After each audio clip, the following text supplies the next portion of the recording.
আপনার দিকে তাকাই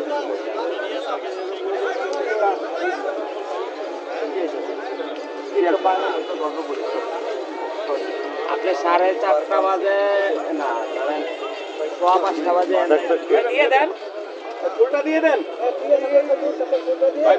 আমরা সাভার সিআরপি মেডিকেল থেকে এসেছি আমাদের ভর্তিকৃত রোগীদেরকে নিয়ে।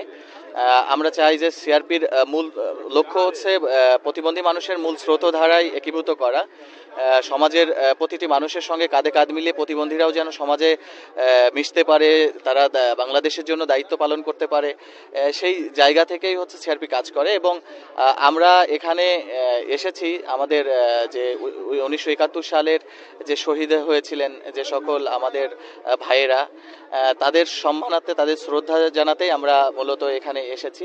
এবং এই স্বাধীনতা ঘোষণা হয়েছিল আজকের এই দিনে 1971 সালে। আমাদের আজকের এই দিন থেকে আমাদের আসলে চাওয়া পাওয়া যে বাংলাদেশের প্রতিটি প্রতিষ্ঠানে প্রতিবন্ধী অ্যাক্সেসেবল হোক সব জায়গায়। যেমন আমরা এসেছি এখানে হুইল চেয়ার চালিয়ে নিজেরাই আসতে পারছি, প্রতিটি শিক্ষা প্রতিষ্ঠান থেকে শুরু করে সরকারি অফিস আদালত সব জায়গায় অ্যাক্সেসিবিলিটি দরকার। এবং এই প্রতিবন্ধী মানুষরাও যেন পিছিয়ে না থাকে। একটা সুন্দর বাংলাদেশ আমরা চাই, যেখানে হচ্ছে একীভূত সমাজ থাকবে, সবাই মানুষ সেই পরিচয় থাকবে, কেউ প্রতিবন্ধী কেউ অসুস্থ বা এরকম কোনো ভাষা থাকবে না, সবাই মানুষ, সবাই সমানভাবে কাজ করতে পারবে। আপনারা জানেন যে বাংলাদেশে কোনো না কোনোভাবে 10% মানুষ প্রতিবন্ধী।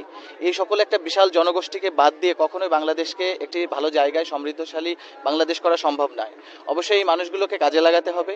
এবং কিছু কিছু দিকে আমাদের মতো মানুষেরও কিন্তু অনেক দক্ষতা আছে, সেটাকে বিচার বিশ্লেষণ করে যদি আমাদের যারা সরকার প্রধান রয়েছেন তারা যদি এই ব্যবস্থাগুলো নেয়, এই আইডিয়াগুলো নিতে পারে যে কোন মানুষকে কোন জায়গায় কাজে লাগানো যায়, এই জিনিসগুলো হলে আমাদের প্রতিবন্ধী মানুষ যেমন বাঁচবে, তাদের পরিবার বাঁচবে এবং দেশ উন্নয়ন হবে। এবং আমরা যে দেখেছি যে ওই যে মেট্রো রেল বা বিভিন্ন রিসিপশনগুলোতে যেখানে বসে বসে কম্পিউটারের কাজ হয়, ওই জায়গায় যদি প্রতিবন্ধী মানুষদেরকে যারা হুইল চেয়ার অ্যাক্সেসেবল করে দিয়ে যদি ওই মানুষগুলোকে কর্মসংস্থানের ব্যবস্থা করা হয়, তাহলে কিন্তু দেশ উন্নত হবে, আমরা সমৃদ্ধশালী হব এবং সম্মানের সাথে আমরা বাঁচতে পারবো। আমরা এটাই চাই।